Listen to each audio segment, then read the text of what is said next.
A very good morning to everyone, ladies and gentlemen, esteemed guests and passionate advocates for climate action.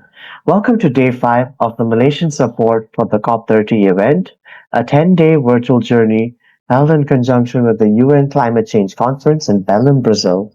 Over the next 5 days, we will be exploring a variety of key climate themes that would highlight how Malaysia is turning climate ambition into meaningful action. Additionally, you're welcome to visit the website to check out the daily themes. Today's theme is known as Connecting Green Markets, which highlights linking finance, policy, and innovation to accelerate climate action.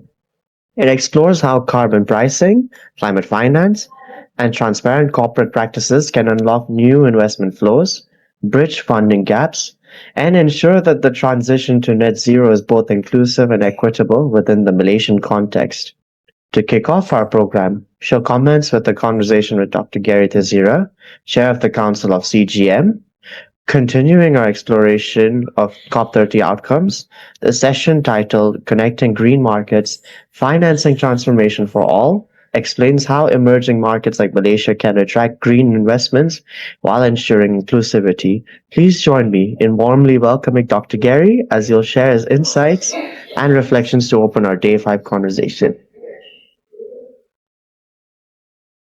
Thank you very much, Aaron, for that warm welcome. And welcome everyone to Friday. It's Friday over there in Belém, Brazil. It's Saturday morning here, and so we will be covering the progress, as it were, from the ongoing COP30 negotiations in Belém. As you know, I've mentioned before, towards the end of the first week, it's not uncommon for all of the coalitions to take of what's been achieved during the first week of the so-called official level negotiations, and to produce a bit of a stocktake report that helps identify areas where things have been going well, in which case we're moving closer to a decision text, or otherwise in places where things have been more difficult in terms of trying to find a consensus and highlighting the areas that need further work, with a view perhaps to raising these issues to ministers during the second week of the negotiations, which is also known as the high-level segment. There were a number of issues heavily discussed during the last week.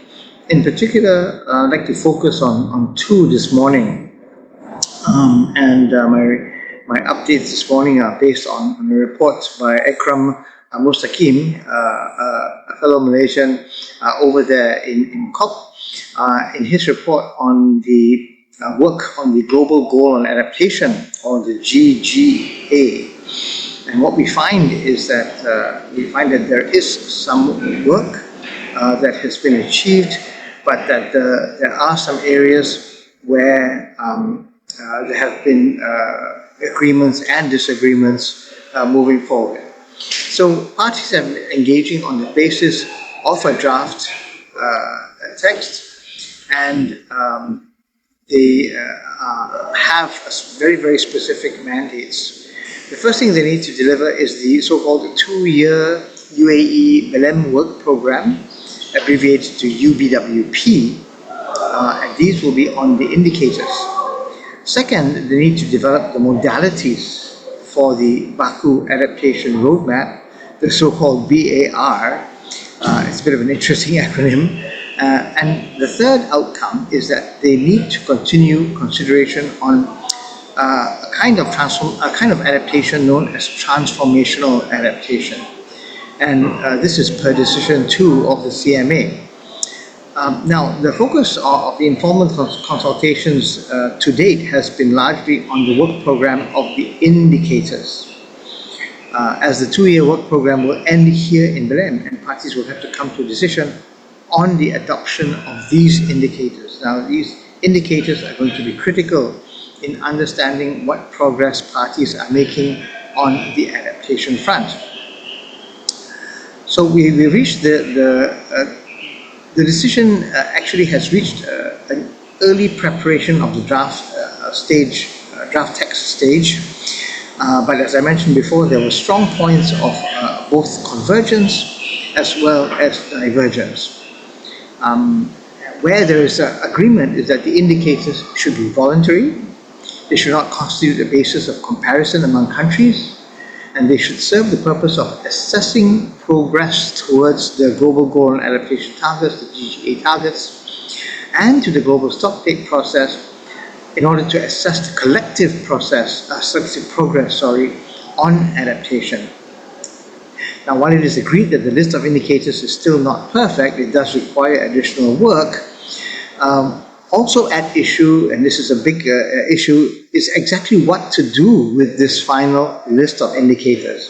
In other words, what are the modalities for further work, particularly where there are significant differences in opinion. There are also political differences on how certain indicators are framed. And I will go through this in a little bit more detail later. In particular, the indicators associated with the means of implementation, or MOI, and how methodological differences are going to be handled when it comes to the mode of the work moving forward. Now, these indicators are very, very interesting because they're actually grouped into 11 clusters. The first cluster has to do with climate-induced water scarcity. This is a cluster of 10 indicators. The second one is on climate-resilient food and agriculture. In this cluster, there are another 10 indicators. The third cluster of indicators is based on resilience against climate-related health impacts. Here, because we do understand that climate does impact health, there are another 10 indicators. The fourth cluster, reducing climate impacts on ecosystems and biodiversity, another very, very big area, 10 clusters. So a total of 40 indicators so far, each cluster having 10 indicators. But from now on, and we've still got a number of clusters to go, the number is going to vary a little bit.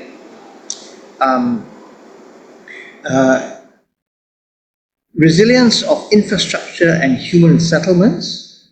We need to improve the resilience there. That cluster has 7 indicators.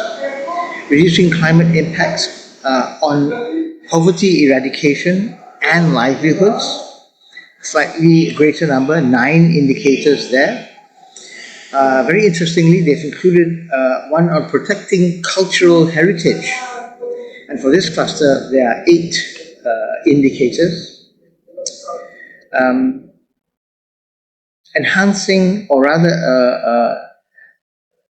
for handling vulnerability and for conducting risk assessments, we see 10 indicators under this cluster.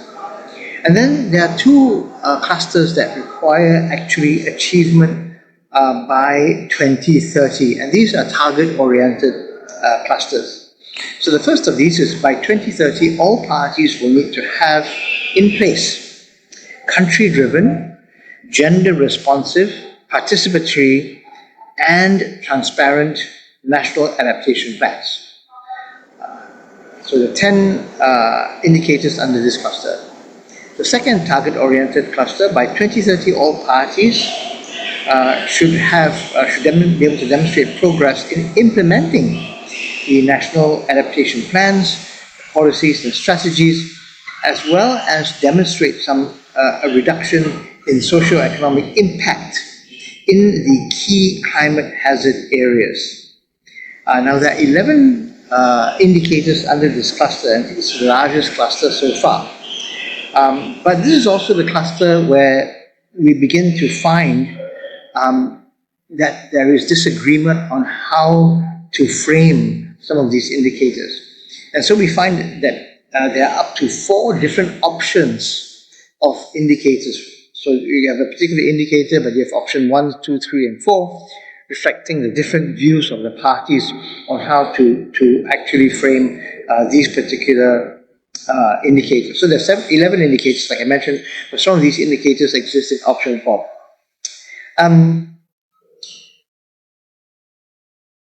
By 2030, another target-oriented cluster, all parties should have designed and established and operationalized a system for monitoring, evaluation, and learning for their national adaptation plans, and have built up the required institutional capacity for implementation.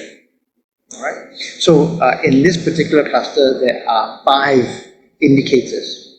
So it's a fair number of indicators: 10, 20, 40, 47, 56, 60, 74, 84, 95. Yeah, over 100 clusters, around 100, maybe 101 individual indicators grouped into these 11 clusters. And the idea really is that they're going to be negotiating these very, very aggressively. Now, the good news for at least the developing countries is that the Group of 77 and China do have a consensus on this particular issue. Sri Lanka, who is coordinating this for the G77, and China said that the need for these addresses the hard realities of access, equality, and provision of adaptation finance in light of evolving needs of developing countries. They called for developed countries to deliver on this finance. This is not new, it's something that's been going on for a long time.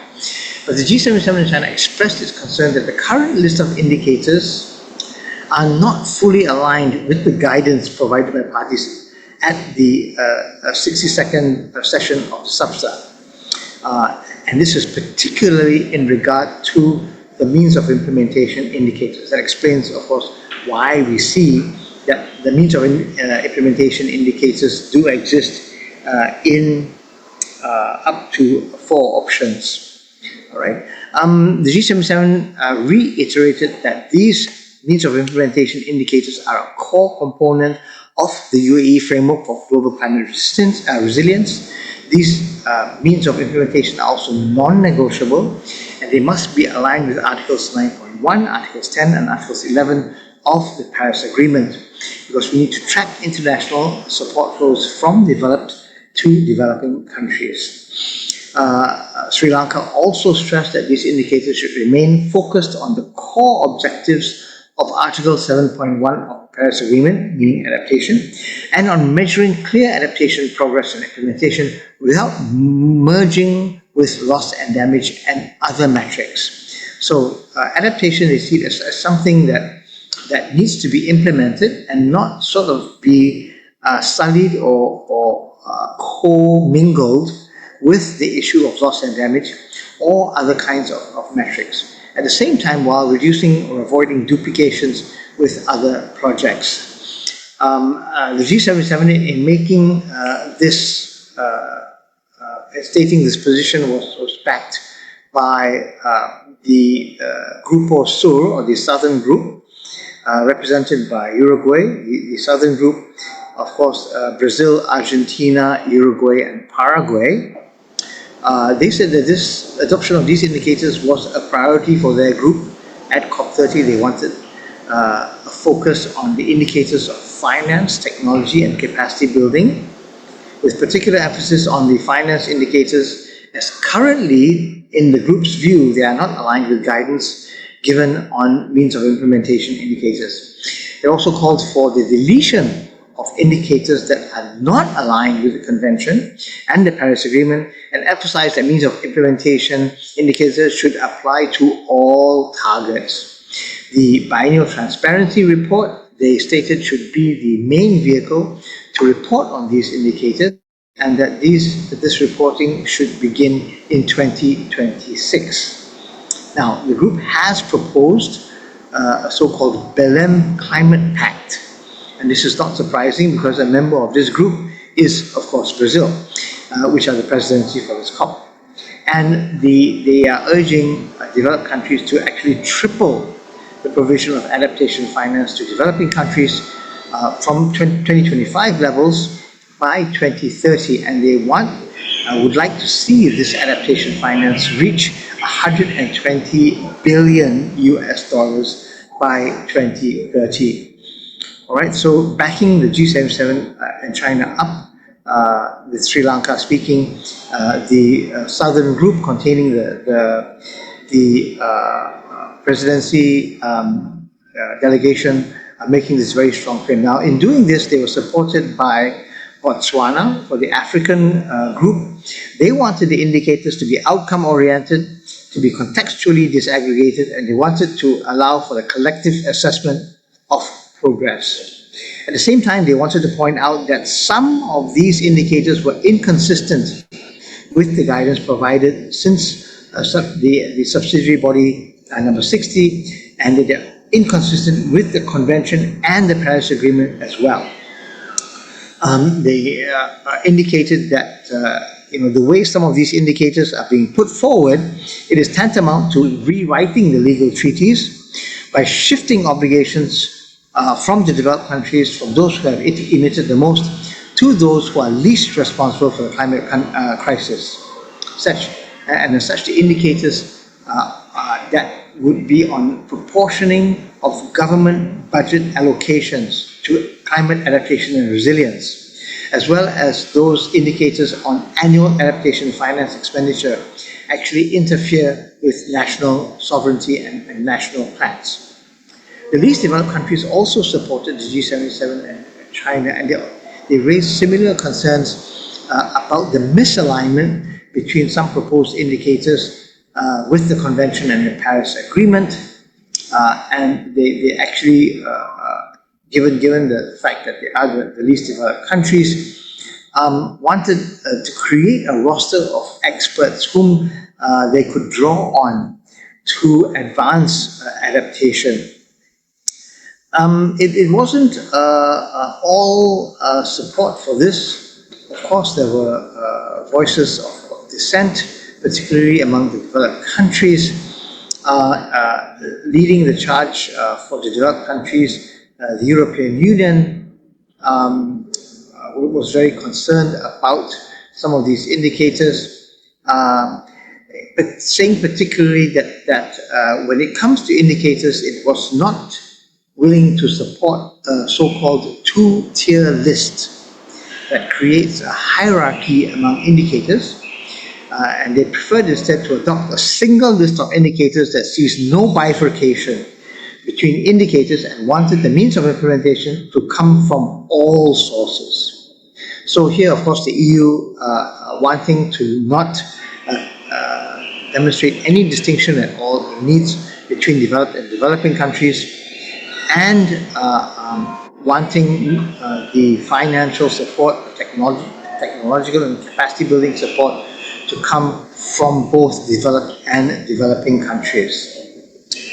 Supporting the EU in this regard also was Japan. In fact, Japan was against opening the indicator list to any further negotiation. They did not support any proposal to establish any new processes, and instead proposed that the parties address technical issues under the UAE framework review after the second global stocktake. Okay. Like the EU, Japan said that they were not able to accept bifurcation, and called, like the EU, for overall climate adaptation finance flows to be captured, meaning public finance, domestic budgets, as well as private financing. So, in other words, the developed world essentially wants to count all financing as adaptation finance, and this goes back to the perennial contention about the definition of climate finance. This is something that has never been able to be fully resolved. Now, apart from all the groups that I've already mentioned, there are a number of other groups that also supported the developing countries. China for the like-minded developing countries stated that means of implementation indicators should encompass all targets under the Global Goal for Adaptation, and that there should be particular language talking about the provision of resources from developed to developing countries. Now, it was clearly in opposition to how certain means of implementation indicators are currently being framed in the list, such as those that touched on national budgets, national expenditures, particularly because these are supposed to be at least nationally determined and are not under the purview of the convention or either convention or the Paris Agreement and should be removed. Instead, they wanted the means of implementation indicators to be aligned with Article 9, 10, and 11 of the Paris Agreement, which are, of course, the articles on finance. The Alliance of Independent Latin American and Caribbean States, ILAC, represented by Chile, did raise a slightly different point about the availability of metadata, because there were many countries that indicated that data gaps are an important reason why many developing countries would not be able to fulfill the criteria of reporting these indicators, simply because they do not have the necessary data. But Chile, on the other hand, said that it should not be a reason to exclude indicators that require data, that they wanted a decision that would enable indicators that incorporated allowance of further work to refine and address current gaps, meaning that they wanted to find ways to enable developing country parties to generate the relevant data in the future, given better assess adaptation needs.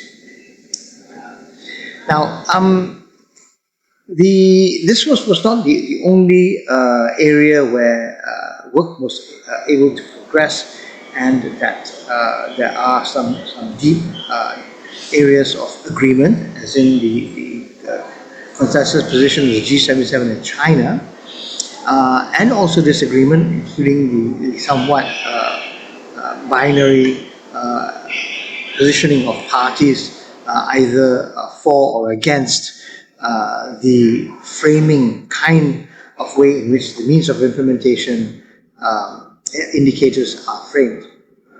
There was also work moving forward in the area of unilateral trade measures, or UTM, right? And here, it's also a very, very contentious area, and in this, just by way of coincidence, happens to align with our theme of the day, which is connecting green markets. Now, this report was filed by Hilary Kung of Third World Network, and the general theme from the developing countries, not quite through a G77 and China position, because I believe that this agenda item particularly does not enjoy the full support of all developing countries, but developing countries in general were concerned that unilateral trade measures, or UTMs, one of them, an example being the CBAM, the Carbon Border Adjustment Mechanism of the EU, would hinder climate ambition. Second, it would violate the right to development. Third, it would exacerbate poverty, and very clearly would be against or would hinder the very, very concept of the so-called just transition. So many other countries supported the view made by Saudi Arabia on behalf of the group of like-minded developing countries. And so the issue really circles around how trade mechanisms will be framed and reflected in the decision text. Saudi Arabia also added that such measures disproportionately harmed people in the developing countries, how they reversed financial flows from developing to the developed countries. And this issue, to handle this issue, they proposed creating a dedicated space within the Just Transition Work Program mechanisms, including measures such as the European Carbon Border Adjustment Mechanism, or CBAM. According to the like-minded developing countries, what we need is not a CBAM, but actually a BAM, referring to the acronym BAM of the Belém Action Mechanism, which was proposed by civil society organizations for the continuation of the Just Transition Work Program. Now, according to LMDC, the BAM respects equality, advocates the right to development, and reflects national sovereignty. Now, quite expectedly, I mean, it's no secret, the developed countries, including the EU, the United Kingdom, Australia, and Japan, all disagreed with how this framing of the unilateral measures was being taken. And instead, the EU argued that the CBAM was actually had as its goal the addressing of carbon leakage in emission-intensive sectors.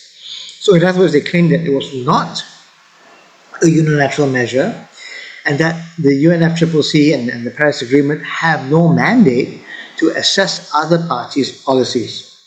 At the same time, highlighting its efforts to provide capacity building and tools to facilitate compliance, the UK stressed that the green trade offers huge opportunities for the global economy and argued that measures such as CBAM are needed desperately to address the risk of carbon. Japan raised the issue of the potential of duplicating these discussions, which of course are trade discussions, with the work ongoing under the WTO. Developing countries, however, stressed that unilateral trade restrictive climate measures are not about climate ambition, but instead serve to protect industries in the global north at the expense of equity, and sustainable development in the global south. Now, of course, since this work program is called the Just Transition Work Program, developing countries obviously are trying to center around the word just. According to Saudi Arabia, there's very little justice when you include these unilateral measures. Basically, when you do this, you are taking the just out of the just transition. Right? And so Saudi Arabia, Qatar, other countries supported the views of the like-minded group. Likewise did India and China. Joining the developed countries in their position, of course, were Australia. By the way, Tanzania also, for the Africa group, echoed the concern, because in their view, CBAM has a spillover or a negative cross-border impact on developing countries. Restrict economic development, constrain developing countries' ability to achieve sustainable development, and in particular, in the case of Africa, would hinder a just transition. Right? Interestingly, the Russian Federation and South Africa also raised concerns on unilateral measures. Other countries raising points included China, Egypt, Cuba, and Iran. And Iran wanted to go further and address unilateral coercive measures in the transition work program. Of course, if you are interfering with any country's ability to generate low carbon energy, particularly through nuclear power, and this is the case with Iran, they, of course, it's understandable that they want to raise this issue of unilateral, not just unilateral measures, but unilateral coercive measures as well. Now, having said all that, we actually find ourselves in a situation where we are talking about the kinds of decisions. We talk about unilateral decisions. We find ourselves actually talking about mechanisms that actually impact markets. And all unilateral trade mechanisms are actually designed specifically to impact markets. In some cases, they are justified and explained by indicating that, well, this is a green market, like the UK said in its position. Market provides a lot of opportunities for countries to help reduce their emissions and be part of the green transition. Now, both market mechanisms and non-market mechanisms have been a part of the COP for a long time. And when you think of the kinds of market mechanisms, of course, the Clean Development Mechanism, as well as all the other between developed countries and economies in transition, and between developed countries and developing countries under the Kyoto Protocol, were examples of market mechanisms. Now, when you have market mechanisms, of course, there are some advantages to be had. You have sort of the invisible hand of allocative efficiency, directing resources where they are most valued and ensuring that goods and services are distributed efficiently in order to minimize waste. We also find that markets can improve innovation and quality. It forces companies and perhaps even countries to consistently improve the quality of their products and services, lower costs, attract customers, become more competitive.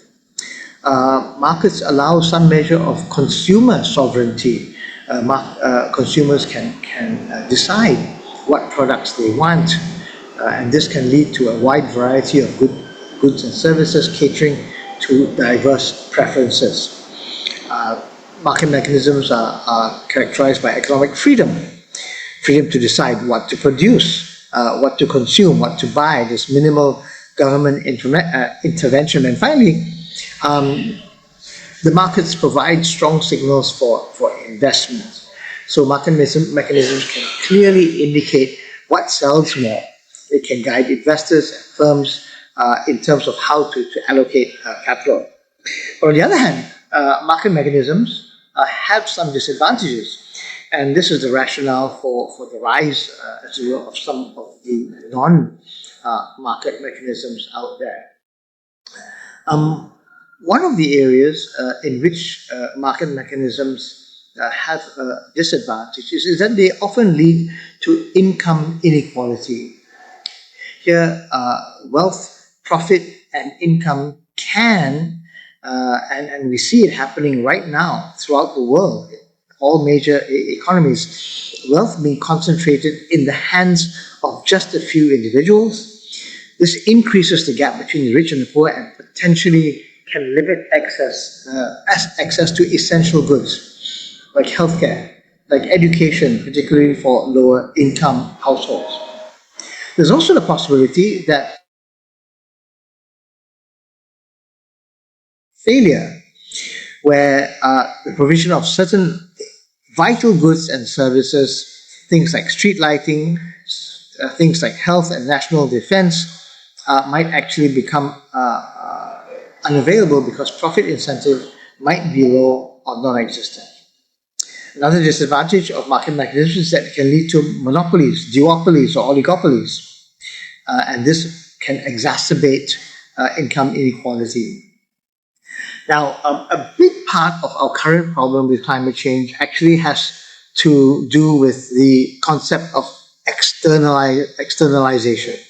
Because when you have market mechanisms, it's often easy to externalize a big part of the costs. And this is precisely what we see with fossil fuels. As we know, if you were talking about an energy resource like nuclear power, for example, there's no way you could externalize the cost of storing and treating nuclear waste. And yet, with fossil fuels, there is specifically a zero waste management plan for the waste products produced from the consumption of fossil fuels, which is primarily greenhouse gases. So without this plan, all the greenhouse gases are simply emitted into the atmosphere, and this externality keeps the true cost of using fossil fuels invisible, while at the same time the apparent low cost of fossil fuels continues to drive those industries and continue to create profits for the small group who are involved in these particular markets. Now, a last disadvantage of market mechanisms is that they actually can create economic instability because we have oscillating periods of boom and bust, periods of high inflation, high unemployment, and like overproduction or underproduction, particularly when there is distortion of prices and values in the market, can impact production and have things result in things like bubbles and things like overhangs.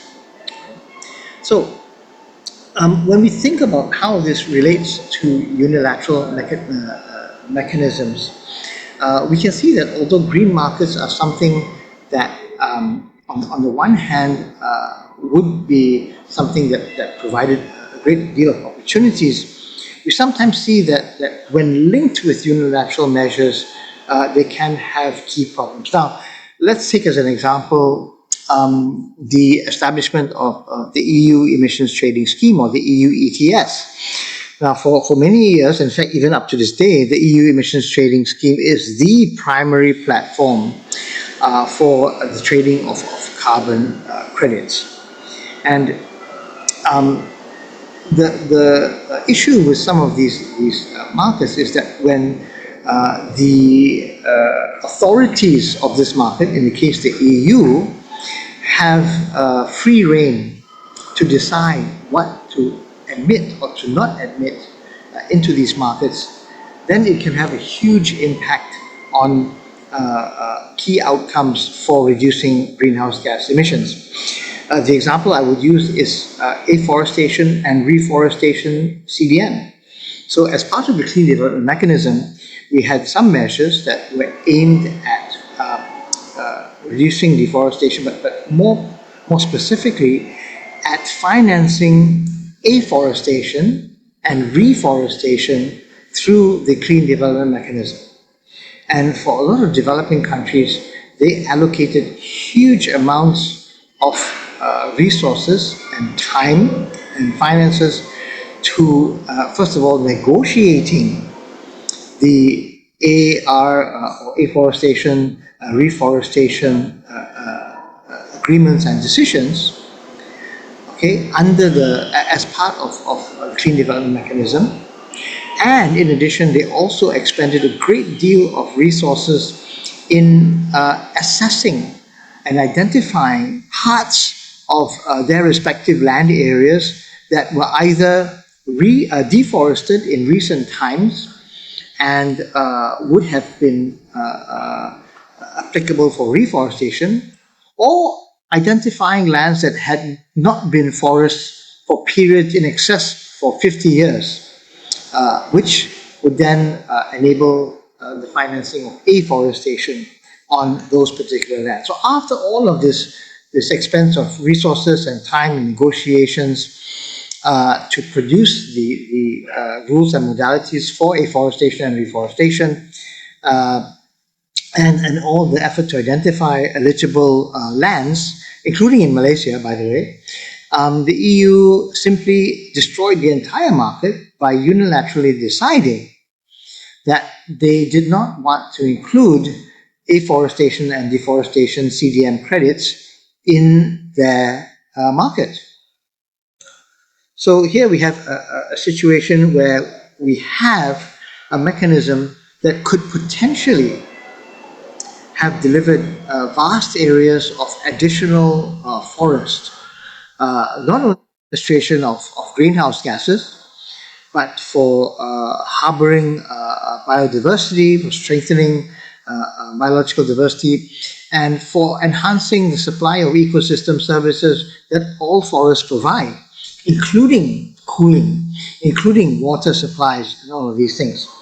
So in retrospect, when you look back on this and imagine if the EU had allowed afforestation and deforestation CDM credits, yes, perhaps the additional supply of credits might have driven down the price of credits on the market, but that additional supply might actually have resulted in hundreds, perhaps thousands, and even millions of additional hectares reforested and afforested areas, particularly in developing countries, which would put us in a significantly different position right now with respect to climate change.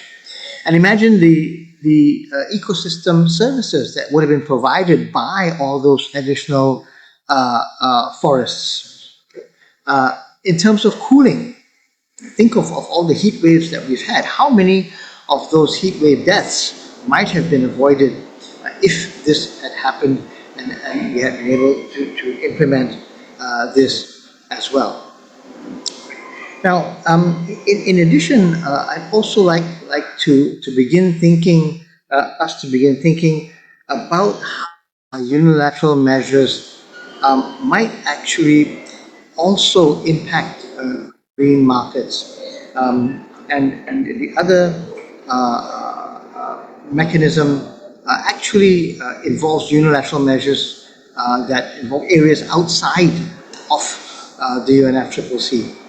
As you know, greenhouse gas emissions in international airspace, in international waters, are not part of the UNFCCC because the UNFCCC is there to talk about emissions, greenhouse gas emissions between member states. But in the implementation of some of these additional or ancillary agreements, the idea of unilateral trade measures also can have a dampening effect on the green market and trading systems. Right? I'd like to check just for a minute if the Secretariat can still hear me. I happen to be at a place that is a little bit noisy, and I'm wondering if any of these noises are entering the broadcast at this point in time. Can you give me some feedback on that? I just want to know. Yeah, we can still hear you, but as well as some background noises. But okay. It should be fine. Yeah, okay. Yeah, so I am at the very beautiful Sunway University campus here in Subang, where they are actually holding the EuroAsia music competitions. And that's what you might hear in the background. There are some very talented young musicians warming up for the competition later on in the day.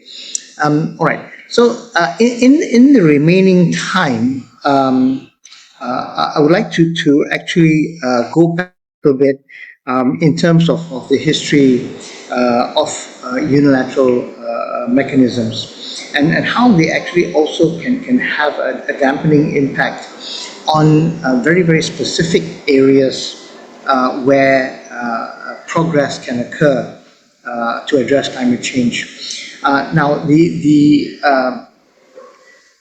developing countries, as they implement some of the measures to address climate change really quite necessarily have to deal with whatever hand they've been dealt, either in terms of how the nation was born, where they are located, etc. And so they'll have different strengths and weaknesses when it comes to the products and services that might help us to decarbonize. All right, desert countries, for example, would have large amounts of sunshine, but on the other hand, they would suffer from a lack of water. And so you find that even if you are thinking of producing green electricity to run things like data centers, right, to run your agricultural systems, farming systems, you might actually run afoul of water needs. And so when you are in a position like this, then you on your strengths in these markets. And for many countries, this includes, perhaps might include things like the extraction and production of minerals, which might have adverse environmental impacts. They might require agriculture, which also involves land change. And as we know, land change is a big part of what can impact climate. But there are also serious discussions on the different kinds of renewable energy. In particular, renewable energy sources that require large amounts of land. And this can include solar PV, but it also can include things like hydroelectric power. And this is one area, once again, where countries are put in the, developing countries in particular, are put in the difficult position of having to decarbonize, and in the process of decarbonizing, assess, or rather access some of these resources and pay the requisite environmental price or the social price in the case of hydroelectric dams that might displace local communities and populations in order to renewable energy sources. And here, of course, as with what happened yesterday, when we had a number of indigenous people at the COP30 in Belém try to force their way into the negotiation areas, we are, of course, in spirit, share their concerns about the control that they have over their ancestral lands and their homes and livelihoods. Critical problem, and in all probability will continue to be a problem until we have the complete implementation of free, prior and informed consent. So the developing countries do face a dilemma in this regard. And the pressure from developed countries, particularly with respect to some of these issues, can be debilitating for countries that may not have the capacity, the technological capacity, or the infrastructure to provide all of the requirements that are needed. So key examples among this, of course, already mentioned the Carbon Border Adjustment Mechanism, or CBAM, but more recently also the EUDR, or EU Deforestation Regulation, is another such unilateral measure that transfers the responsibility to the developing country parties, not through extra territorial legislation, but by requiring that any importers of products abide by very, very strict regulations to provide a whole bunch of paperwork and affirmation, certification, demonstrating that the products or services that are being imported are both legal and illegal, deforestation free. For countries that have harnessed their forest resources for many, many years, and that includes Malaysia, all right, this threshold of needing to have deforested or products sourced from areas that were deforested prior to 2020 may not be a very big burden. But we need to remember that there are many countries in the world, including countries like Timor-Leste, including countries like Papua New Guinea, as it were, monetized the clearing of forests for agricultural commodities such as palm. Indeed, for many of these countries, they're only now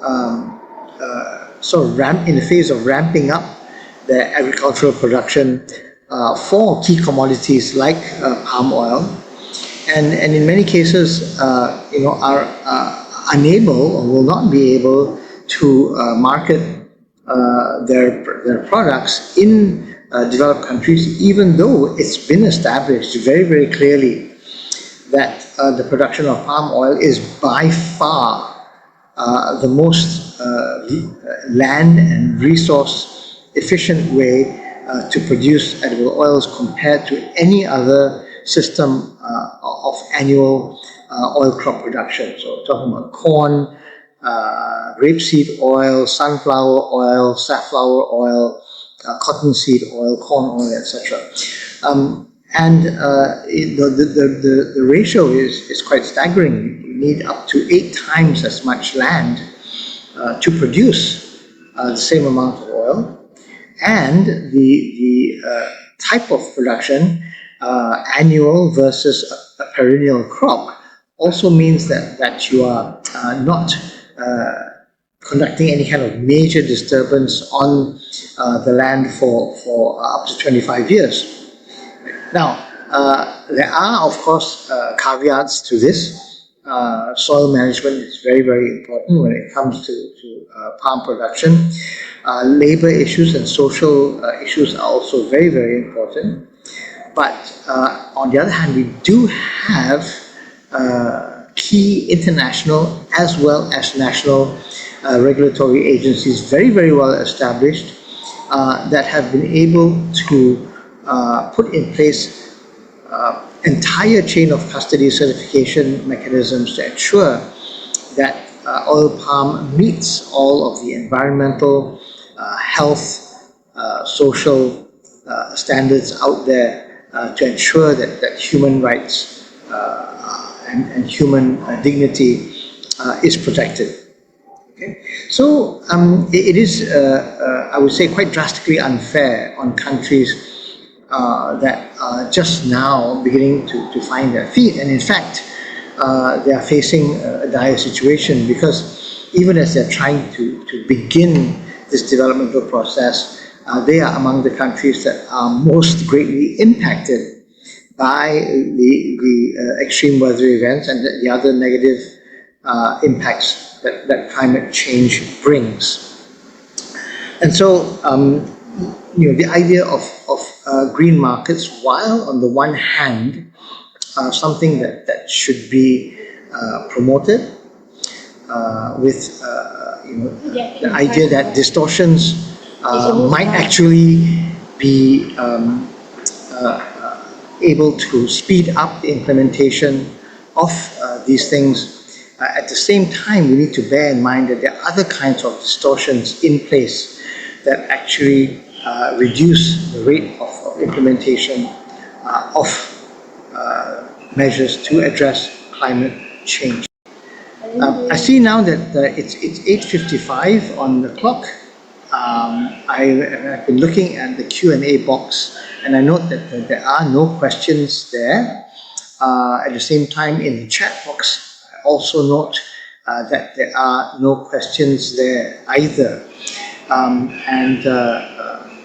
So unless there are other issues that the Secretariat needs me to deal with here, I will begin the last part, which is basically to close and to inform you about what's coming up next week. We do have on day 6, which is Monday, the 17th of November, the theme is Stewardship of Our Planet, and we will have with us as a guest Ms. Jackie Ma, who's the CEO of ICDN. On day 7, the 18th of November, Tuesday, we'll have Emerging Voices for Climate Change, featuring Arif Amir Ali, who is with UNICEF. On day 8, 19th of November, we'll have Mr. Julian Hyde, Dr. Julian Hyde, Prof, from Reef Check, talking about diverse green and blue economy. On day 9, Paradigms for Progress, as we wind up the COP. Natalie Tan from The Edge will be our guest on that day, and to round off our coverage of COP30 from Belém, Brazil, mirroring the activities at the Malaysian Pavillion, we'll be joined by Prof. Tan Sri Dr. Jamila Mahmood, and her session will be Reflections and Roadmaps as we close the COP. All right. So thank you very much. I do appreciate you taking your Saturday out to be with us. Once again, if you have any inquiries, do send them to the Secretariat. We'll be happy to address them here. And over back to you, Arif. Thank you. Thank you so much, Dr. Gary, for the remarks and for kickstarting day 5 of today's session. So now we would like to move on to the next session, which will be the C-Suites highlight. This will be moderated by Mr. Karl Godderis, EUROCHAM CEO, together with our speaker, Mr. Dieter Billen, partner and head of energy and sustainability practice, Southeast Asia at Roland Berger. The floor is yours for the both of you. Thank you very much, Arin, and a very good morning, everybody, on this Saturday and day 5 of this CGM COP initiative, where every day we also have our C-Suite highlights, where we interview a Malaysia-based senior business leader on his or her views on sustainability. Today we have Dieter Billen, who's a partner with Roland Berger, and who across Southeast Asia works primarily on topics like energy, sustainability, and infrastructure. A very warm welcome, Dieter. Thank you, Karl. Good morning. Welcome. Now, today's main topic is connecting green markets, and Dieter and I will discuss this along certain subtopics, which are financing transition pathways, carbon pricing readiness, and corporate climate disclosure practices.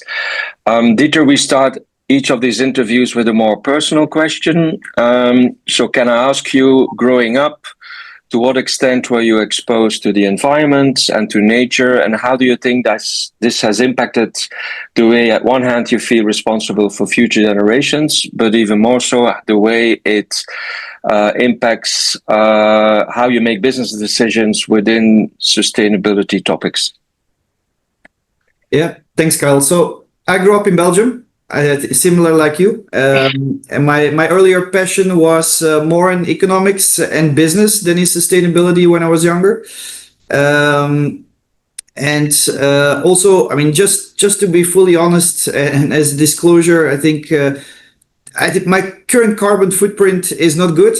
I usually fly every single week, and despite technologies like video conferencing, a lot of clients still prefer physically to meet physically. So which means my carbon footprint is actually higher than the average person. So I am very passionate about sustainability. I think it's the biggest challenge we're facing is the energy transition.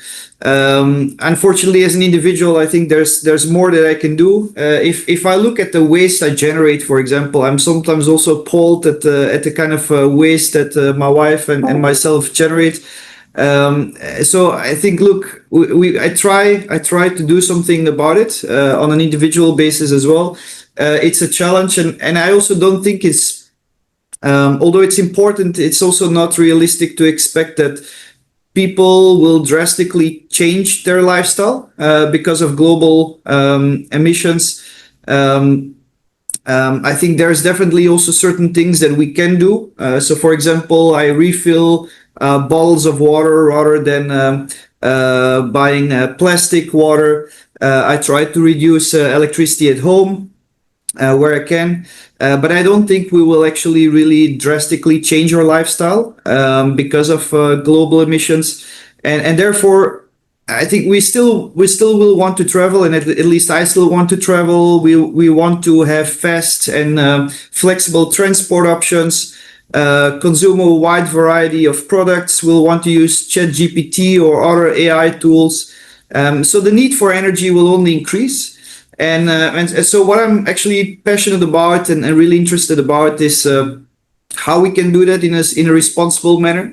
How do we decarbonize the aviation sector, the shipping sector, passenger mobility, manufacturing in a way that is economically viable?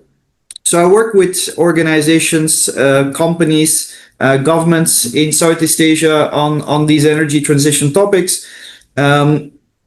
It's not just about helping or supporting these organizations decarbonize, but it's also about entering into new services or new business opportunities related to the energy transition. And I think that's also what will make the energy transition more viable for a lot of companies.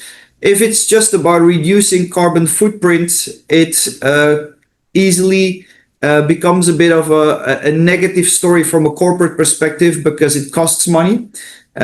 Except maybe installing solar rooftop or energy efficiency measures. I mean, of course, those kind of measures in many cases make financial sense. But if we talk about more other measures, they will cost money. And so therefore, it's also important to think about it from a perspective of how can companies really change their business model, enter into new opportunities as part of this energy transition. And that's really what I'm passionate about, working with companies to enter into spaces like biofuels, renewables, energy efficiency, assembly of equipment, of new types of energy equipment, and that's I think what's going to be super important. So sorry, long answer about my background, but I used to be more passionate about business and economics. Sustainability actually came at a later stage, and it's really now the combination of those two. Thank you for that, Dieter. So passion for energy transition was a core theme across your answer, and you tabled up already a lot of topics. So let's maybe unpack them one by one. In your role, you work across governments, utility companies, financiers, major corporations, and so you see both the ambitions of these organizations and the constraints they face. Now, what moment or realization convinced you that the energy transition is not just environmental priority, but also an economic inevitability in Southeast Asia? Yeah. So if you look at it, Southeast Asia is an important manufacturing hub, from chemicals to electrical equipment and electronics to semiconductor and food products.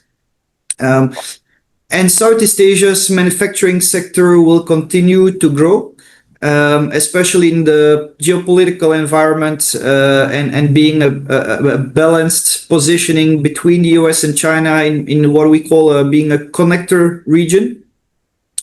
And a lot of the products here in Southeast Asia being manufactured are also for exports. And therefore, Southeast Asia is extremely strongly integrated in global supply chains. And therefore, it's important for many manufacturers or suppliers to decarbonize, because if you're part of global supply chains, at least in many sectors, there's increasing requirements along the value chain. Having a high carbon footprint or not having the right reporting in place, and we can also talk about reporting later, can make you less attractive as a supplier. And carbon footprint is increasingly being part of the criteria when selecting suppliers. And therefore, with Southeast Asia's strong integration in global supply chains, this is really super relevant for the region. The other key driver is the CBAM, the Carbon Border Adjustment Mechanism of the EU. And even though it's an EU measure, it really has global implications. So it's basically a carbon tax on the embedded carbon of certain imported products. And yes, there are many hurdles and uncertainties regarding the implementation of it. And I think it's also one of the topics being discussed in the COP in Belém. But these types of measures really have an important global impact, and especially for regions like Southeast Asia that are so strongly integrated in terms of global supply chains. The other major driver that I've really seen in the last 5 years across Southeast Asia is on the financing side. Banks, lenders, private equity, infrastructure funds having much stronger commitments on the one hand, and on the other hand, also a lot of restrictions, for example, when it comes to financing projects that are related to coal or other fossil fuels. And I think that has made also a massive impact in Southeast Asia. So although most countries in the region, except for Singapore, do not have very strong mandates or significant carbon price mechanisms in place yet, I think there has been a very important shift in the last 5 years. And you also asked about constraints as part of the question. Well, there's naturally plenty of constraints in the region. The lack of strong mandates or incentives compared to other regions. Only Singapore has a significant carbon tax. Other countries like Malaysia, Indonesia, Thailand, they're planning one. But the amount is going to be relatively small. The amount of the carbon tax is going to be relatively small in the early years, but at least it's a very important first step. So without high carbon prices, the business case for a lot of decarbonization technologies will not work at scale. Maybe for a pilot project, but not at scale. So for example, for carbon capture, storage, or hard-to-abate industries like steel and cement, you would need a carbon price above $50 per ton, sometimes for certain applications more than $100 per ton to really have a stronger viable business case. And we're far from those kind of carbon prices globally, and definitely also in Southeast Asia. So I would say that's one of the biggest challenges at this point. Yeah.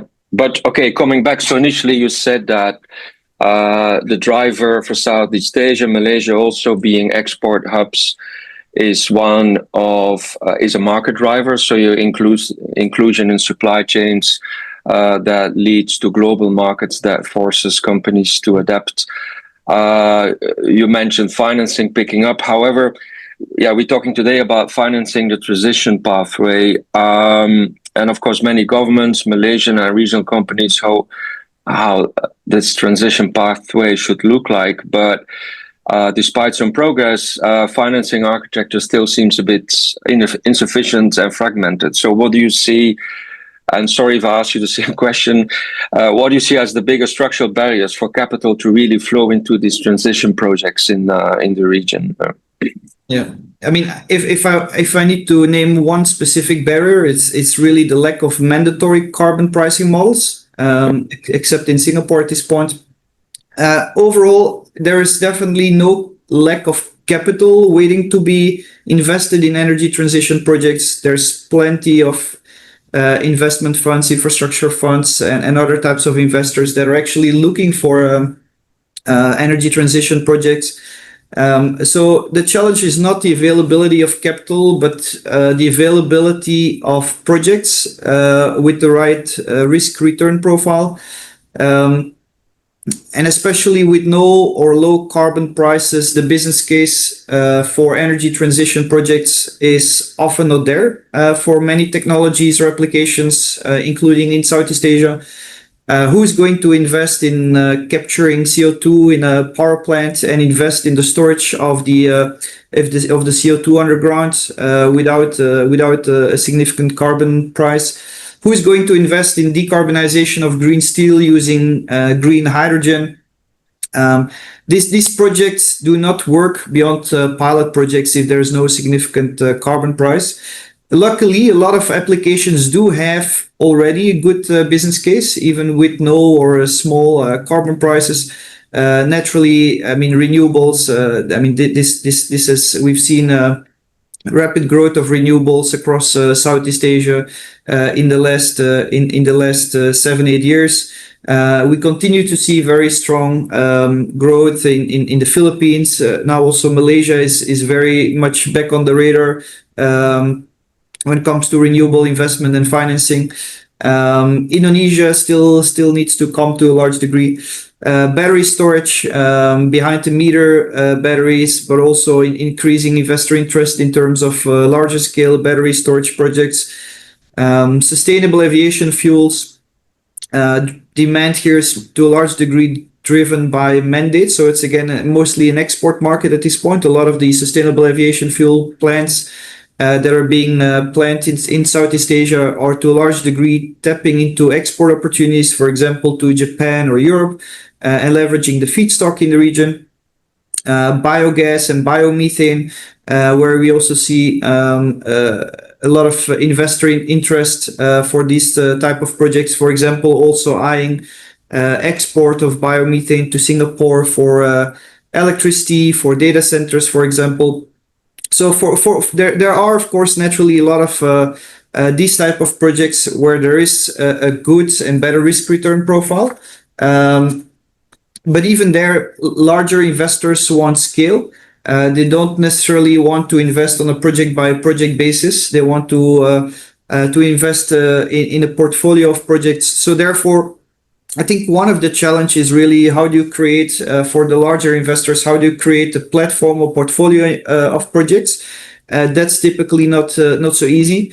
And the other challenge for a lot of these projects is that the business case is often there, but a lot of as part of de-risking those projects, the offtake agreement, for example, needs to be in place. If we're talking about biofuels or sustainable aviation fuels, actually negotiating an offtake agreement with an airline, for example, is not such an easy job. Yeah.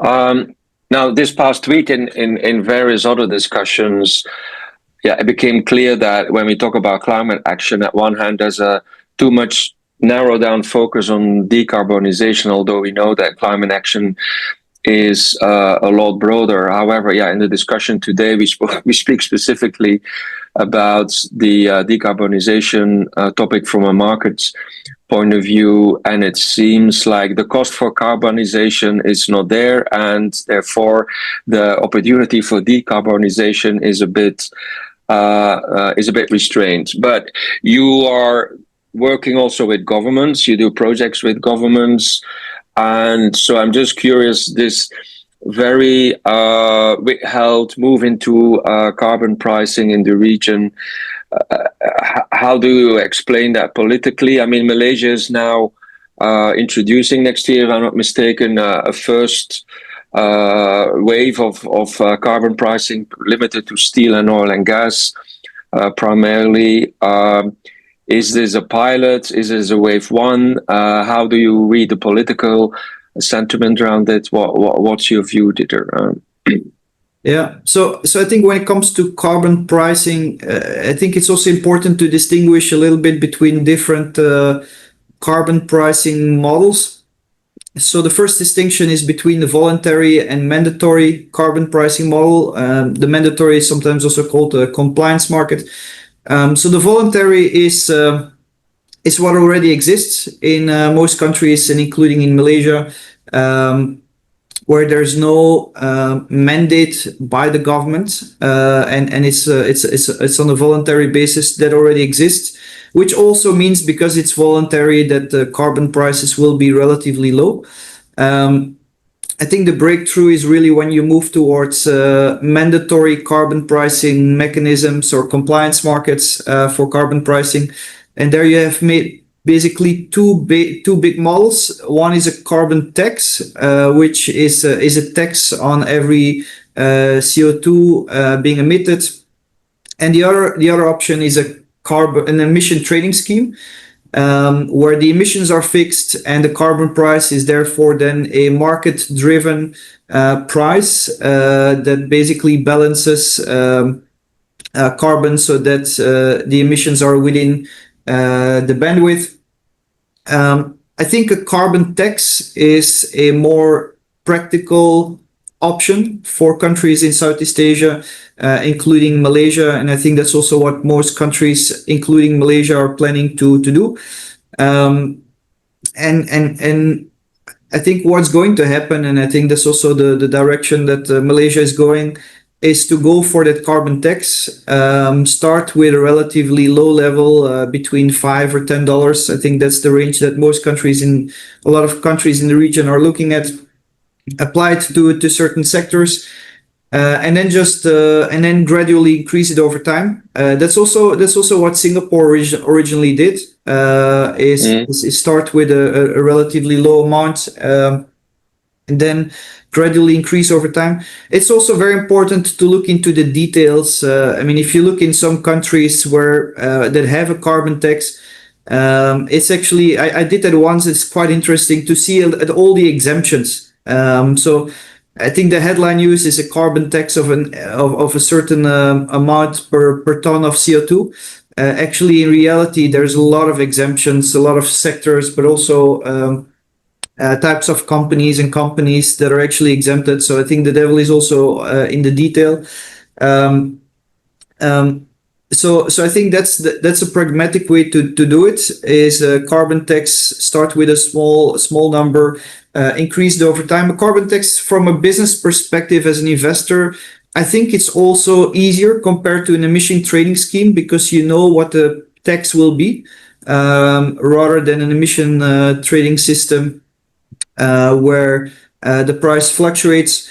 So you also asked a very important question: is Southeast Asia ready politically and economically to do that? I think let's start with a small carbon tax. Maybe it will be criticized because it's too low, but I think it's an important first step. It can then be increased over time. The focus on sectors that are big emitters, where carbon tax does not significantly impact the competitiveness.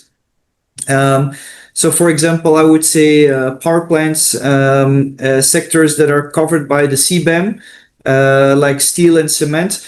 And I think, again, that's, from what I understand and from what I've seen, is also that the CBAM has been a bit of a trigger for carbon taxes in other geographies, including in Southeast Asia to some degree.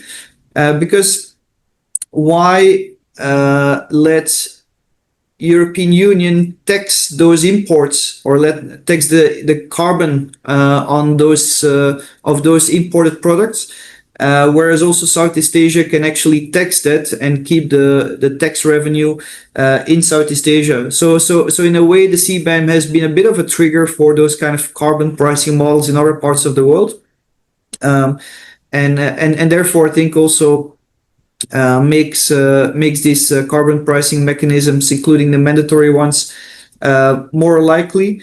I mean, we'll also need to see what really happens with CBAM. There's a lot of discussion ongoing, and I think also in terms of being economically and politically ready, the fact that China is taking such a bold step when it comes to energy transition now, and again they really link it to creating new business opportunities.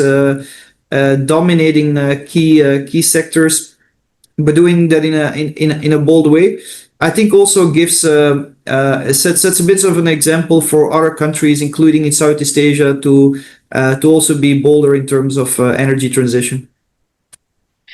I found that last point on CBAM quite interesting, where you say actually what the EU has done is to grant, in this case, the Malaysian government a mechanism to raise its own taxes on companies that it wants to strengthen within the global markets, and then use that tax to a degree also then to help those companies achieve those global sustainability standards.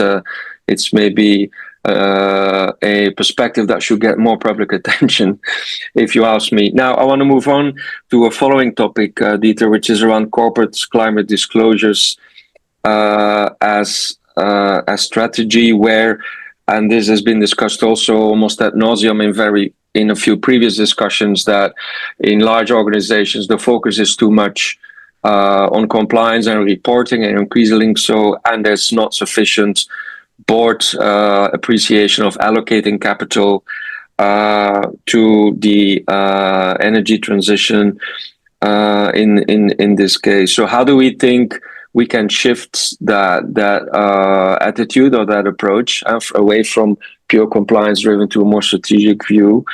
And from the companies that you work with who have actually done that, how do you see they actually separate themselves, particularly competitively from their peers? Yeah. I'm honestly a little bit skeptical about ESG reporting overall. I think it's, of course, very important to be transparent of the way companies are. What is their carbon footprint? What are they targeting? What are they really doing? So, of course, the transparency is extremely important. I think the reason why I'm a bit skeptical is just that there are so many different reporting standards, guidelines, GRI, ISSB, SASB, TCFD, CDP, CDSB, just to name a few. So I think it's great to have guidelines and standards to ensure consistency between how companies report. On the other hand, I think it has actually also created quite a lot of complexity, and because of that complexity, I think the value is to some degree lost. If we would be able to really boil it down to key metrics, and here, I'm just thinking out loud, but like a rating system on a score from 1 to 10 based on an actual carbon footprint or something like a simple metrics, I think it would bring a lot of value companies, so that companies really try to improve their rating or their ranking rather than only the kind of lengthy reports, and so it also would make it easier for customers to really compare ratings of potential suppliers. So I hope at some point we'll move to easier metrics, maybe also enabled by technology, maybe also simpler reporting requirements, even though, of course, the full disclosure and transparency is critical. I think in terms of seeing disclosure as a strategy rather than compliance, in my view, it's more about linking the sustainability strategy, including decarbonization, with the broader corporate strategy. For me, the reporting element is rather a resultant of that. So I've worked with many organizations, companies on their sustainability strategy in Southeast Asia. It really only works if that alignment with the corporate strategy is there. And for that, you need to have the push from the top. If you get the message early on in the project that this is something that we need to do, I think there's typically not a lot of meaningful action. Meaning needing to do just because it's a reporting requirement, but actually there's no strong interest to do anything meaningful. So that top-down push is actually quite important. Otherwise, it's typically something done by the sustainability team of the organization, standalone, without strong integration with the rest of the business and without a lot of buy-in from the rest of the organization and leadership. And then in that case, you get quite a number of initiatives that are relevant but not necessarily impactful. So I've had a lot of discussions and workshops with companies on their sustainability strategy. And there's always, and also if you look into some of the sustainability strategies, there's always a lot of also initiatives related to, for example, sorting waste in the office. which is nice and which may make sense in certain geographies. But if in the end of the day the collection truck puts all the waste together in the same truck without segregation, such an initiative is meaningless. Or if there's an initiative related to cleaning up a river or cleaning up a beach, it's a nice initiative, but I see that more as a team building activity than really sustainability and part of a sustainability strategy. So to really get the buy-in from senior management, I think it's important to, back to what I mentioned in the beginning of the session, is really to also see how you actually as a company create value from sustainability, which can be about better financing, better differentiated pricing, and what we call the green premium. But in a lot of ways, it's also really it's also about entering into new products and services that are enabled by this energy transition. So helping conventional energy companies to move into biofuels, for example. And that's a kind of an adjacent. It's not a completely new business. It's relatively adjacent to what they do, but it's an important and meaningful energy transition. Or logistics companies moving towards selling low carbon logistic services to certain clients that are willing to pay for that, and so hence decarbonizing their fleet of trucks and shipping providers. Or a company that moves from servicing offshore oil and gas rigs to moving into servicing offshore wind platforms. So I think those are the kind of business model changes that are much more lasting because they change and they create value for the company. And I would call it making sustainability more sustainable. And I think that also, and of course, the way that companies do that differs from organization to organization, from sector to sector. But linking really that to part of the business and the strategy, I think typically generates a very, very much stronger buy-in. Can I just ask, because we've spoken this week on other panels about adaptation and biodiversity as also focus areas, not just for the government, but for the corporate sector. You've just given us an insight in what discussions take place in the boardroom on sustainability. And I can understand at one hand discussions about decarbonization and particularly energy savings and efficiencies are easier to push top down into an organization. But do you sense in boards there's a fear almost of being penalized by capital markets if they were to spend particularly capex on adaptation, on biodiversity, on not just decarbonizing their operations, but for example making them more safe for flooding that might happen over a 20-year period? Because these are also some of the broader public topics that are going around. And I'm just curious to what extent these topics are discussed at board level. What is your experience there? So when these topics are being discussed, to some degree, it's also coming from some of the reporting requirements that require to have measures in place for mitigation. So in that sense, that has been a trigger for those topics. And I think it's often discussed also in terms of larger scale long-term infrastructure investments, port investment, or large kind of infrastructure projects that have a time horizon of 30, 50 years in terms of demand forecast.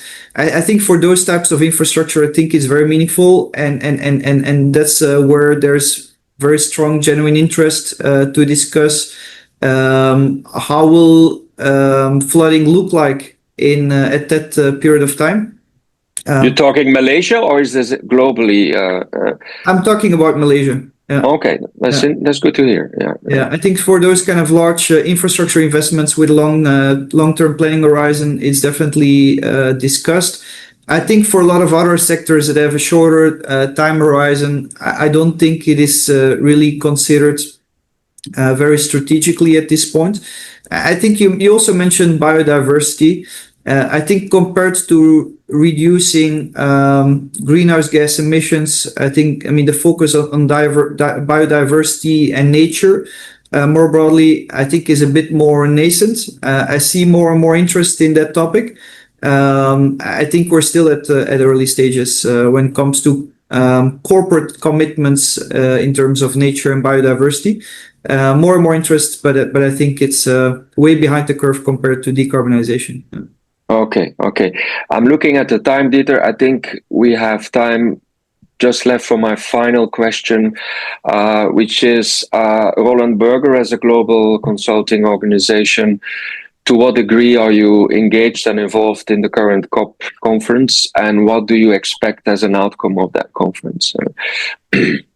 Yeah, so we have a number of colleagues on the ground in Belém. I think it's positioned as a COP of implementation rather than commitments, but honestly, it's also not the first COP that is positioned in that way. Yeah, so I think there will be. I'm assuming actually on topics related to what we just discussed, biodiversity. Sure, I think also given the location of the current COP and Brazil, I think that will be a topic where hopefully there will be a lot of progress. I think in the current geopolitical environment, I think very strong global commitments on decarbonization may be a bit more challenging. But especially I think progress when it comes to biodiversity, nature, and also financing related to biodiversity and nature, I think should hopefully make good progress. Okay, very good. Well, with that, Dieter, I thank you very much for this very interesting discussion. There is still hope for all of us to hear. I give it back to you, Arim, and thank you very much to the listeners for zooming in into this discussion. Thank you. Bye-bye. Thank you very much to the both of you for that very interesting discussion. I'm sure the audience enjoyed that discussion. So now moving on to the next section, we would like to move on to the NGO Pavillion by WWF session. So this has been thoughtfully curated by them. So today's keynote speaker from WWF-Malaysia would be Mr. Adam Ng Boon Ka, GFRI Asia Pacific Lead and Sustainable Finance Advisor for WWF-Malaysia. So as he is not here physically, we have a virtual recording of him that we would like to present to the audience. Hello everyone, I'm Adam Ng from the Worldwide Fund for Nature, based in Malaysia. Today I want to share an idea, cultural economics. Inspired by Malaysia's mouse deer, small but clever, agile and able to outsmart bigger predators. That's the mindset we need to redraw Malaysia's economic curves for a sustainable future. Global goals give us solutions, but they come with a price tag. Protecting biodiversity, that's 100 to 200 billion a year. Nature-based solutions, 542 billion annually by 2030. Climate adaptation, 194 to 366 billion. And the SDGs, a staggering 2.5 to 4 trillion every year. These aren't just costs, they are investments in our survival. The question is, will we rise to meet them? Now here's the good news. The world has nearly 500 trillion in financial assets. Banks, insurers, capital markets, central banks, the muscle is there. But are we flexing it in the right direction? Redirecting even a small slice of this capital could potentially close the sustainability gap. Here's a telling sign of change. Banks are now earning more from green financing fees than from fossil fuel deals. Back in 2020, fossil fuels generated almost twice the fees of green projects. But by 2022, the balance had flipped. And the latest figures show the gap widening further, 3.5 trillion from green versus just 2.6 billion from fossil fuels. Markets are moving too. The S&P's Clean Energy Index is up nearly 50% this year, far outpacing most other stock benchmarks. What's driving it? Surging demand for energy to power data centers and China's massive push to build out its low-carbon economy. But here's the catch. Despite this momentum, annual investment is running at only 37% of what's needed for the rest of this decade if we were to stay on track for net zero by 2050. So the signal is clear. Capital is shifting, but not fast enough. Unfortunately, our world is on fire. 2024 was the hottest year ever recorded, 1.55 Celsius above pre-industrial levels. The WMO forecasts a 70% chance that the next 5 years will exceed 1.5 degrees Celsius on average. We are living in the era of global boiling. Regional climate disasters could wipe out 6% of GDP in Asia and up to 12% in Africa. And here's the warning from the NGFS, a coalition of 146 central banks and financial supervisors, plus 23 observers worldwide. If we delay action by just 3 years, the effectiveness of transition efforts could be cut in half. That means transition costs rising from 0.5% to 1.3% of global GDP by 2030.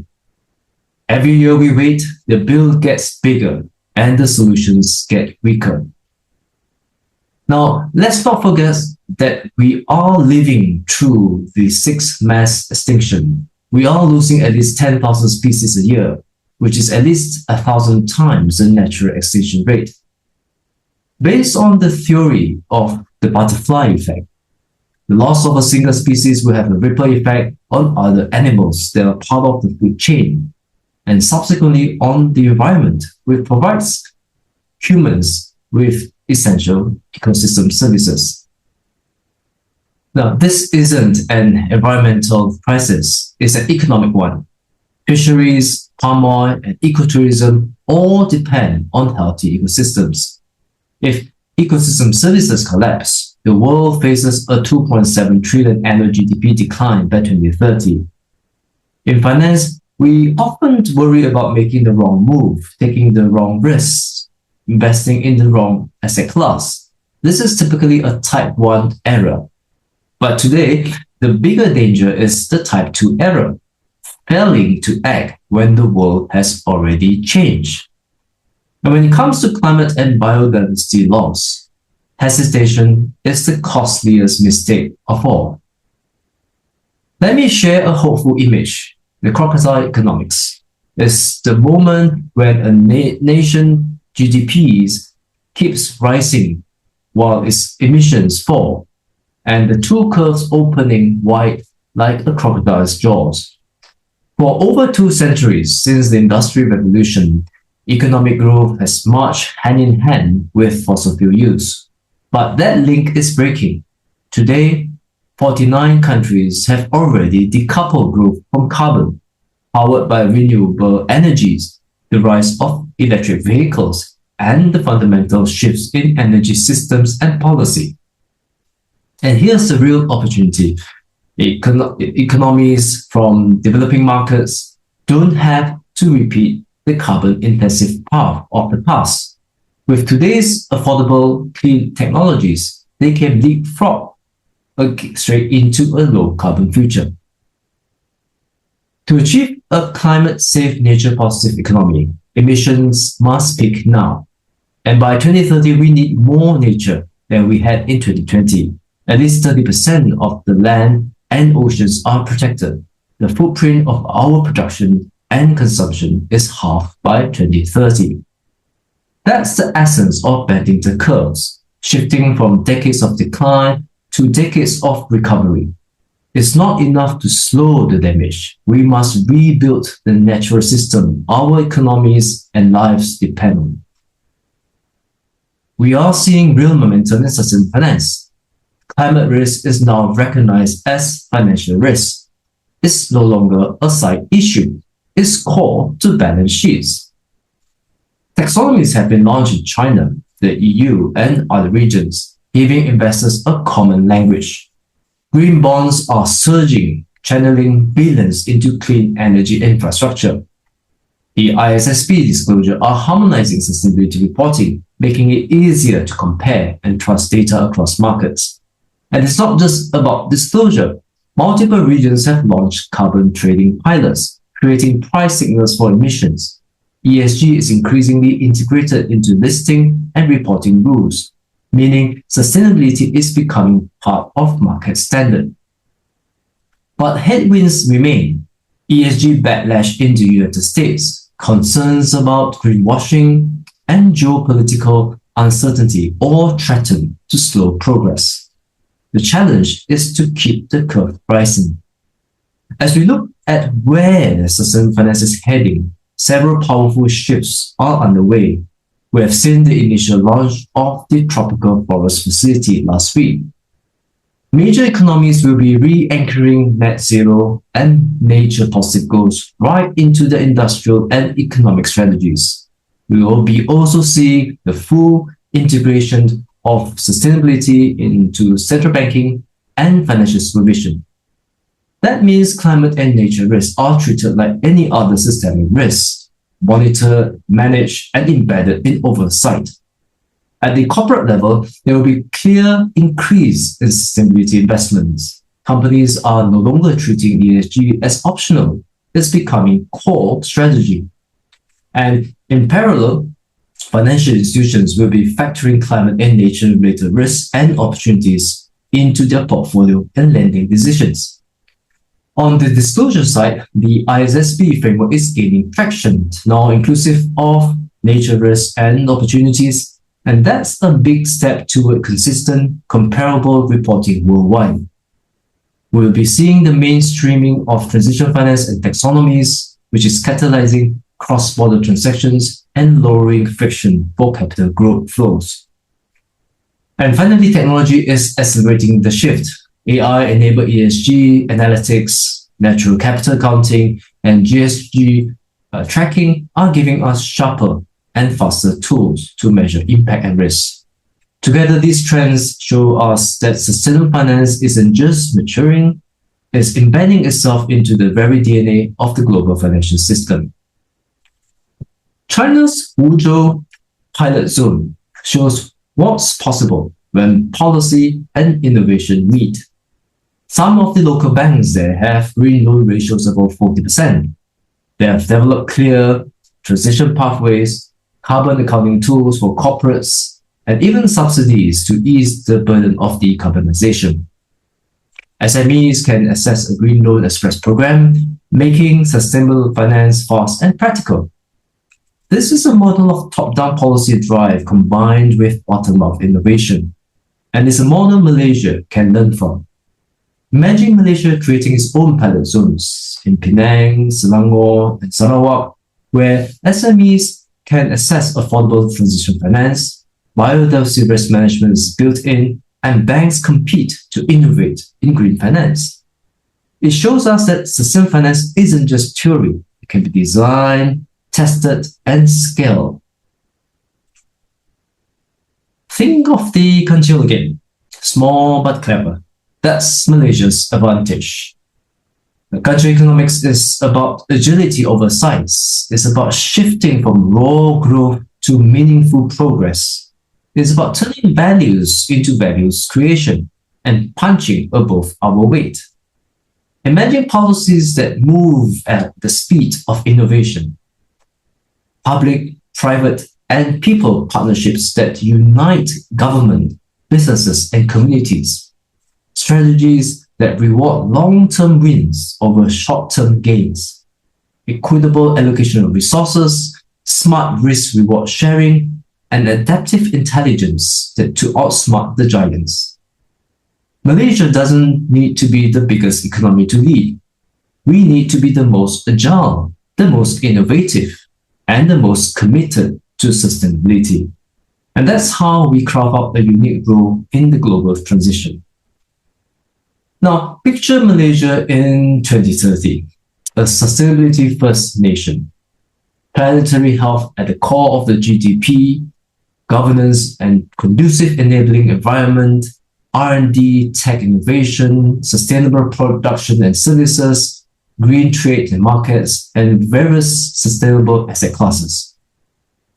Finance that shares risks and drive impacts, trusted regulations, a global capital flowing in, and a center of excellence for green innovation where talent, research, and entrepreneurship thrive.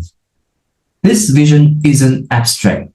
It means jobs in clean energy, sustainable consumption and lifestyle, community empowerment and just transition, healthier communities, and a reputation as a leader in sustainability.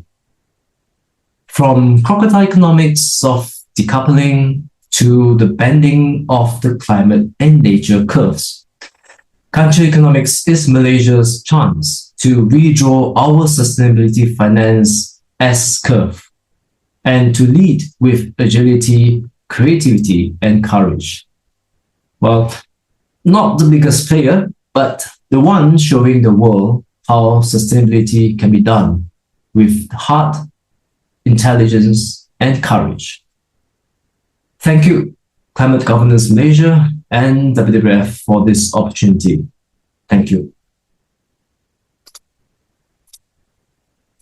Even though he is not here physically, we would still like to thank him for giving that very insightful presentation. So now moving on to the next speaker. So we have the next session, which is known as the Industry Pavilion by World Bank. So for this session, we would like to now welcome Ms. Pushkala Lakshmi Ratan, who is the Principal Specialist in Asia Pacific Lead for Climate Investments in the Financial Institutions Group for IFC. So please let us welcome her in giving her a presentation. Thank you very much, Arin, and thank you everyone for inviting me and IFC to deliver this presentation. I have a couple of slides that I'm going to share. So I wanted to spend some time today to speak a little bit about what we're seeing in terms of green markets, especially focusing on the financing aspect in terms of trends, very, very relevant for Malaysia and the region as a whole, including, of course, the various progressive steps that various countries have taken in terms of taxonomies and regulations. So if we really take a step back and look at what is actually needed from a financing perspective in the Asia Pacific region, we need about $13.6 trillion for this net zero ambition or transition that we keep speaking about. If you break that down even further in terms of what's actually required by sector, I think this is common knowledge for us that most of it would have to come from electricity generation, but of course, transport and buildings play an extremely important role in this as well. And I think one of the staggering parts of this data really is that 80% of what needs to take place in terms of the energy transition will come from Asia. So if you really look at where we're seeing the urbanization growth and development for the next 10, 15, even 30 years, Asia is going to be far ahead of many of the other geographies or countries around the world. And that, of course, with it comes the need to have a cleaner transition.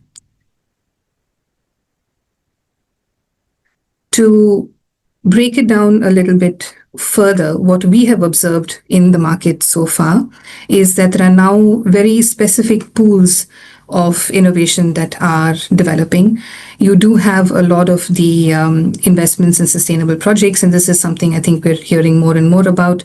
This could really be in any form, so it's really product agnostic, but tends to be, of course, focused more on thematic areas related to development, so sustainable development.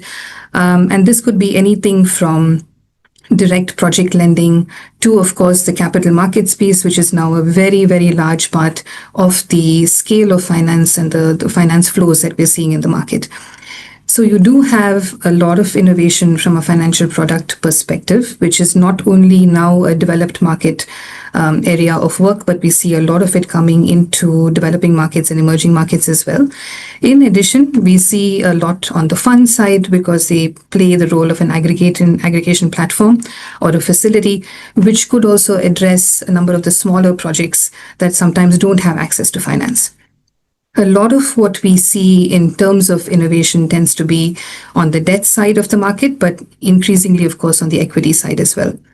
And it's interesting to always kind of keep this in mind, I would say, because conventional finance typically is about financial risk-adjusted return, and sustainable finance is very much that, but looking at it from an environmental and social angle.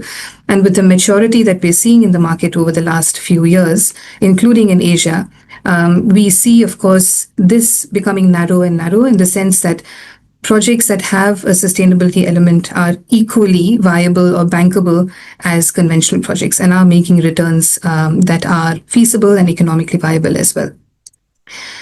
The second part of the equation is really now flipping the coin a little bit and looking at it from a risk perspective. So what we talked about was more on the opportunity side, where we see the financing flows that are needed.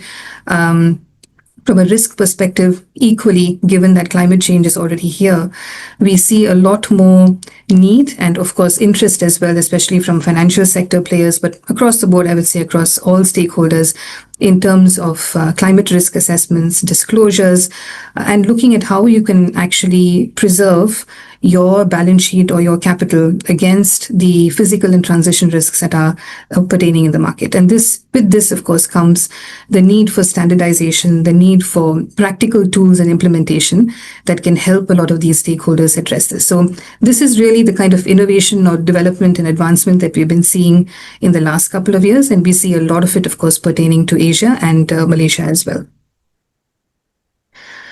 As I was alluding to earlier, I think a biggest part of the piece, as all of us would recognize in the green financing side, and from an industry perspective, is really in terms of capital markets. And the data is, continuously being updated because we're learning more and more, and there are more and more issuances coming into the market. But broadly, a lot of what we are seeing in terms of thematic bond issuances has grown substantially over where we were in 2016, 2017. If you really break that down even further, a number of them are, of course, what you would consider GSSS bonds, which cover sustainability, social, and green. Increasingly, a lot of them are in emerging markets, so they represent 16% of the total, still a very small bit, but increasing nevertheless. And a lot of them, at least that we see also, are financial sector players and even sovereign issuances that are coming to market. So this is an extremely important messaging to the market from an investor and issuer perspective in terms of the scaling of climate finance and its applicability for a wide range of projects and audience. But increasingly also the fact that it addresses the financing gap issue and has a lot more stakeholders that even can come in and be a part of this investment universe. So a number of countries, of course, for financing to actually happen, you do need taxonomies, because taxonomies we see play an important role exactly in terms of aligning finance with sustainability goals. You need a standardized way of addressing what you would deem as eligible, or a standard playing field that both investors and issuers have, by which they would be able to refer or look at a framework and say, yes, this makes sense regardless of country or regardless of instrument. There's a lot of activity on taxonomies at the moment, and this plays a very important role from a financing perspective. And you see that there are domestic taxonomies, there are regional ones. We have the ASEAN taxonomy as well, for instance, and standards. But there are also groups or institutions like the Capital Markets Association that have their own set of principles. And a number of these are being adopted by investors and financiers in the market to have a level and common playing field, or a harmonization in terms of how the financing is actually addressed. And this has been a very important, again, messaging to the market, but also a very important direction to progress on some of this financing. To look at the way forward, because I was also asked to speak about what we're seeing next. This is what we've seen so far. This will continue to grow, of course, as more and more of these become standardized and there's more confidence in the market. But we're also seeing a big switch in terms of moving towards transition finance. So a lot of what we said was green, and transition finance is really about looking at the brown sectors and carbon intensive sectors, those with very high emissions, those who need to be decarbonized urgently. And this is, of course, the hard to abate sectors, everything from heavy industry, manufacturing, oil and gas, who are equally an important part of the equation. And what we see is a lot of the focus has been from a bank perspective, financial sector, industry perspective. A lot of the focus has been on 10% of what the banks are financing, which is the green side, but we need to address the rest 90, which is industrial decarbonization and the whole transition and hard to abate piece. So there's going to be a heightened focus on this aspect, because if we do need to reach, of course, the NDC targets and the overall policy goals that many countries and institutions have, then you can't just address one part of the equation, but you need to actually look at the brown side as well. And finally, I think it's very interesting, again, looking forward to see how different themes and opportunities are coming in even within the whole green space. So I think when we talk about green, it has become a much wider umbrella of assets and eligible categories that can be financed under this. I think for a very long time, when we spoke about green, it was very much limited to renewable energy, because that was an area which many countries were focused on. Many investors were starting to finance. Renewables has now become very mainstream in many different countries, and that has now led to investors and issuers actually looking at a wider breadth that they could finance under green. So, for example, we see green financing going towards green housing, green buildings, climate smart agriculture, even electric vehicles, which has become an important part of use of proceeds from green instruments, and not just limiting to the renewables piece.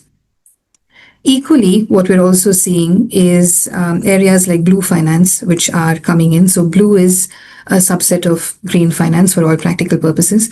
The reason that it's actually coming up as a separate asset class is because of the urgency of the issue, but also the urgent need for funding and liquidity to come into ocean conservation, wastewater treatment, water supply and management, which are not necessarily getting the kind of attention if they're under the overall green umbrella. So blue finance is rapidly developing as an important aspect within the climate space, because you need to address the water and ocean and marine ecosystem piece. From an IFC perspective, we have done quite a lot of work in this particular space in terms of releasing guidelines, which is what you see on the screen, as well as doing direct investments. With blue finance is also an increasing now focus on biodiversity, conservation, and looking at how you would go just beyond financing, again, renewables, which has been there for a very long time, but looking beyond that to see what other categories of financing could actually benefit from this kind of funding that's available. And nature finance, which encompasses biodiversity in blue, is one of the big topics that's coming up. And interestingly, if you may recall, I had mentioned that there are two aspects when you look at a green finance side. It's the opportunity side of the business, but it's also the risk side. And in biodiversity and nature finance, we notice the same thing. You have an opportunity side of the business, which is funding for conservation projects, for example, but you equally have the risk side, which is in your day-to-day operations. What are you doing to ensure that there's no significant harm being caused for biodiversity activities in your general, say, financing or operations? The other aspect which is coming up, of course, we talked about is transition finance. So how do you address the whole hard to abate piece? It still comes very much under a green umbrella. But again, because of the fact that it's extremely complex, it's very, very different to how you would finance on the green side. There's a lot of work now that is currently being done in terms of taxonomies, international organization standards, and even investors in terms of how they're viewing this piece to ensure that there's no greenwashing. We are very excited to see what the Climate Bonds Initiative, and IFC was a part of this as well, has been doing in the adaptation and resilience area as well. So a lot of what we have typically seen in green financing, both from a finance perspective and also policy, has been on the mitigation side. And adaptation, of course, is a large part of what we will have to start thinking about, given that resilience towards climate change effects that are already here will be an important way to even just bolster our economic growth, maintain livelihoods, and ensure that we continue to function as we are. So resilience, again, is a very local, very context-specific, project-specific area, but there is a lot of work now that is being done in terms of methodologies to address this. And the other piece that we're seeing is on the circular economy side. So circular economy has, when we think about it, at least it has always typically been around plastics, but there is so many more aspects related to this, everything from textiles to electronics to even water. Has a circular economy angle. Is just about ensuring that whatever is being used is actually coming back into the system, and we're not depleting new resources just to achieve the same result. So that was pretty much my presentation, but essentially wanted to give you a view on what we're seeing in terms of the scale of finance, the kinds of instruments that we're seeing in the market, the real breadth, I would say, in terms of diversification on themes, and a lot of work that's being done around it to give confidence to investors, issuers, borrowers in this space. There are several stakeholders now who are taking notice of thematic areas outside of green because, again, not only the opportunity side, but the risk side as well. And with this, of course, comes the added, I would say, importance of making sure that all of these are being done in a transparent and credible way from a metrics and reporting perspective as well, just to maintain that same level of confidence to build out these various themes and ensure they have the right kind of funding and financing coming to them. So thank you again very much for this opportunity, and I'm going to hand it back to the organizers. Thank you so much, Ms. Pushkala, for giving the presentation. Audience really enjoyed it. So now, move on to the next session, which would be the Live from Belém segment in Brazil. So this segment is curated by the Boston Consulting Group. So Mr. Dave Sivaprasad, the Managing Director and Partner for the Southeast Asia Lead in Climate and Sustainability, will be leading this session. So without further ado, I'll hand it over to Mr. Dave. Hi everyone. I'm gonna share my reflections and hopefully it gets through. So yesterday we talked about some of the action agenda, the fact that this is very much seen as an implementation COP, and we see that everywhere in the engagements. Particularly on the non-state actor and the action agenda side, there's a lot going on. I want to touch on a couple of things today that was quite standing out. One is the indigenous communities and their role in climate action was quite a big topic. There was a large showcase and protest by indigenous groups that highlighted the critical role that they play in climate action, and almost central to preservation of our natural ecosystem and forest preservation as a key part of that. So that was a big topic, the role of indigenous groups.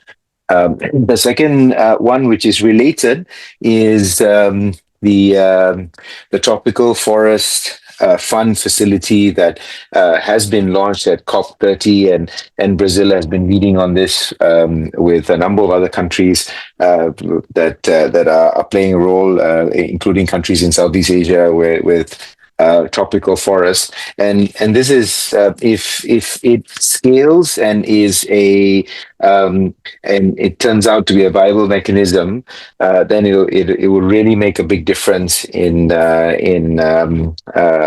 supporting forest preservation and restoration. The idea of the facility is to raise a large endowment fund with public sector money, but also private sector to contribute, and that endowment fund is